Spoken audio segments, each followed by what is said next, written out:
Bonjour à tous et bienvenue dans Express Orient. Au programme cette semaine, la médiation israélienne dans le conflit ukrainien. L'État hébreu pourrait jouer un rôle, mais sa neutralité à l'égard de la Russie rend le jeu d'équilibriste difficile à tenir sur le long terme. Les détails dans cette édition. Nous irons dans ce numéro en Turquie où la grogne sociale se fait de plus en plus entendre. Parmi les revendications, celle d'ouvrières qui réclament la parité salariale. Reportage à suivre. Enfin, nous écouterons Nazanin Zaghari-Ratcliffe, l'Irano-Britannique libérée mercredi dernier. Après 6 ans de détention en Iran, elle a pris la parole pour la première fois depuis sa libération. Comment Israël pourrait jouer un rôle de médiateur dans la crise ukrainienne? La tâche s'annonce difficile. D'abord parce que l'État hébreu compte une forte communauté d'origine russe et une communauté ukrainienne, et parce que la Russie joue un rôle majeur dans la sécurité au Moyen-Orient. Mais le président ukrainien s'est adressé à la Knesset et a exhorté Israël de faire un choix. Florence Gaillard. Des médecins israéliens en partance pour l'Ukraine, salués par le Premier ministre sur le tarmac. Israël tend la main depuis plusieurs semaines pour mettre fin à la crise en Ukraine.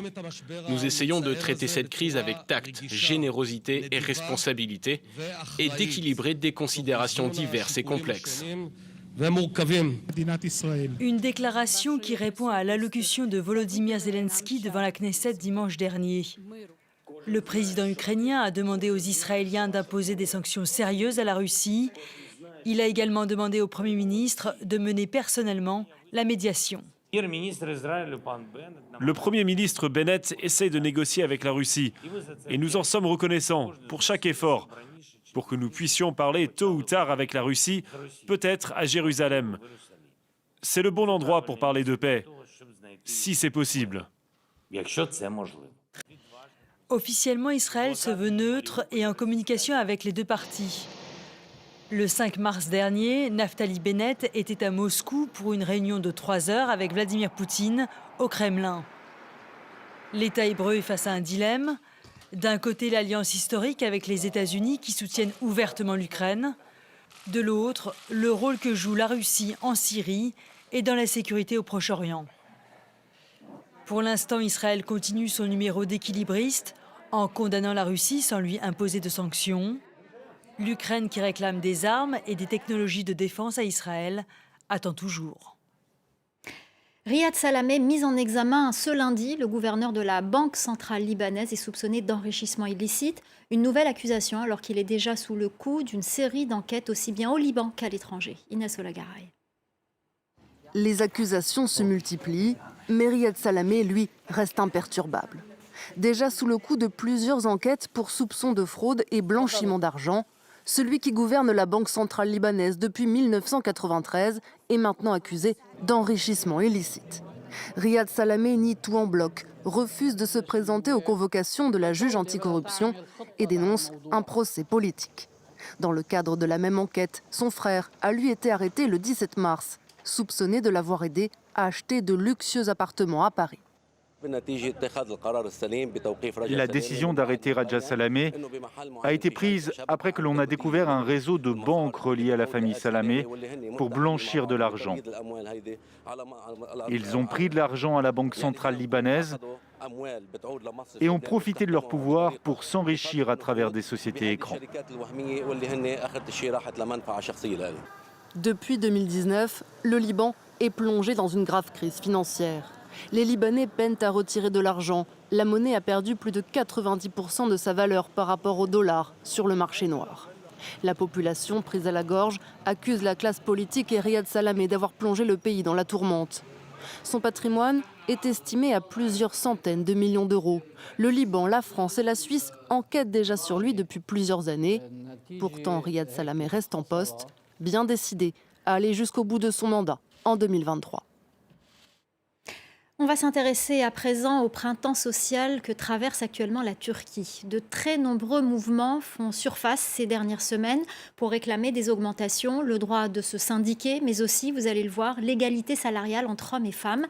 Dans un pays où l'économie est toujours plombée par une inflation record et une monnaie affaiblie, les femmes, en particulier les travailleuses les plus précaires, sont en première ligne. Reportage de Ludovic de Foucault et Hussein Assad. Dans ce quartier d'affaires d'Istanbul, ils et elles sont venus nombreux et nombreuses à l'appel de l'une des principales centrales syndicales de Turquie. En tête de cortège, des femmes.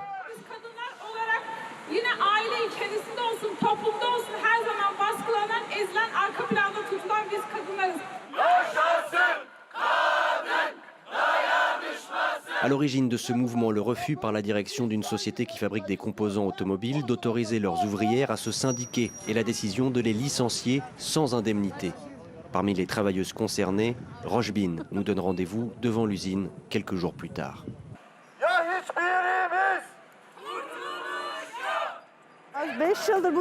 J'ai travaillé ici pendant 5 ans au salaire minimum et sans augmentation. Ce n'est pas suffisant pour subvenir aux besoins de ma famille, surtout que la situation économique est très mauvaise. En plus de la précarité, Rojbin a su faire face à d'autres défis.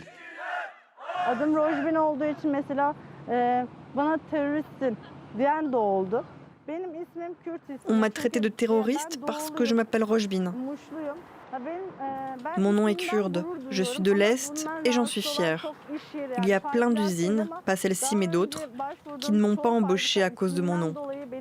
Mais ça m'a rendue plus forte, plus mature, et ça m'a fait prendre conscience de l'importance de la solidarité entre les femmes.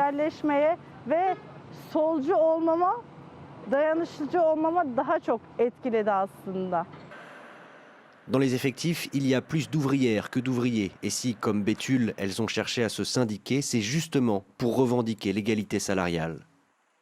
Une femme qui avait travaillé ici pendant 9 ans gagnait moins qu'un homme avec seulement 9 mois d'ancienneté, alors qu'ils étaient sur la même machine. Quand la femme a demandé pourquoi, on lui a répondu que c'est parce que les femmes ne sont là que pour gagner un revenu complémentaire, alors qu'un homme doit assurer l'essentiel des revenus du foyer.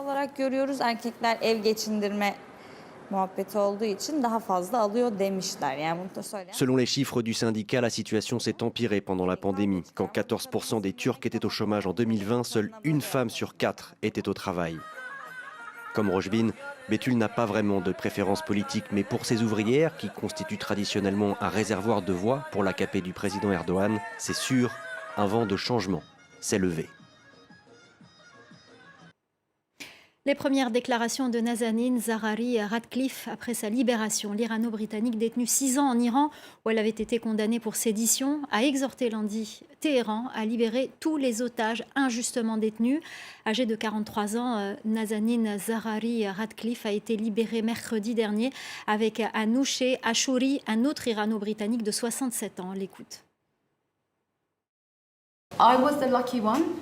J'ai eu la chance d'être celle qui a été connue internationalement grâce à la campagne de soutien qui a été menée.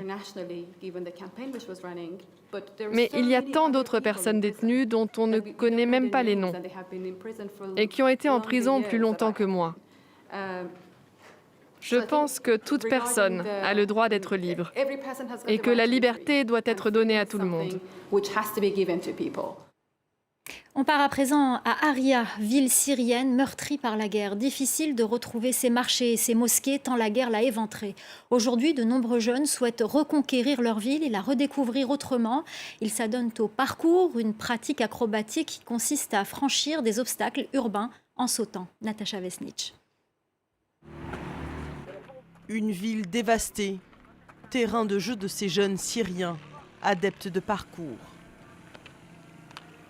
Ici à Haria, dans la province d'Idleb, la majorité des bâtiments ont été détruits par la guerre qui dure depuis plus de 10 ans entre le pouvoir syrien et les rebelles. Pirouette avant, arrière, cette ville en ruine, Ahmed et son groupe ont décidé de se la réapproprier. J'ai formé cette équipe il y a 2 ans et demi. Nous nous entraînons dans des zones détruites, des zones où il y a eu des frappes. Les membres de l'équipe m'avaient contacté via les réseaux sociaux. Nous avons constitué une équipe et nous avons commencé à nous entraîner sur des bâtiments, car nous n'avons pas d'espace dédié au parcours en Syrie. Né en France dans les années 90 et popularisé dans les années 2000 avec le film Yamakasi, le parcours est aujourd'hui pratiqué dans le monde entier. Le but de la discipline, se déplacer en milieu urbain le plus agilement possible, mais sans équipement, le plus souvent en sautant. Un sport qui peut être dangereux mais qui fait rêver ces jeunes Syriens déplacés par la guerre. Il y a de l'aventure et j'adore l'aventure. Oui, ça peut être dangereux, on peut se faire mal et se blesser, mais heureusement j'ai atteint un bon niveau maintenant. Mon rêve, c'est d'être le meilleur en parcours de toute la Syrie. Alors en attendant d'avoir un espace dédié, ces traceurs, comme on les appelle, ont décidé que les stigmates de la guerre leur serviraient à s'adonner à leur passion et à développer leur créativité. Comme chaque année, on ne va pas se priver de la table de Nowruz, cette fête du printemps célébrée ce dimanche dans de nombreux pays de l'ancien empire perse et bien au-delà. Plus de 300 millions de personnes célèbrent la fête de l'équinoxe du printemps, Kurdes, Turcs, Syriens et Irakiens. Écoutez. Nous célébrons cette date parce que c'est le jour où nous avons obtenu notre liberté, donc nous aimons tous cette journée. Et malgré toutes nos difficultés et nos souffrances, nous devons célébrer et profiter de cette journée parce qu'elle symbolise notre existence.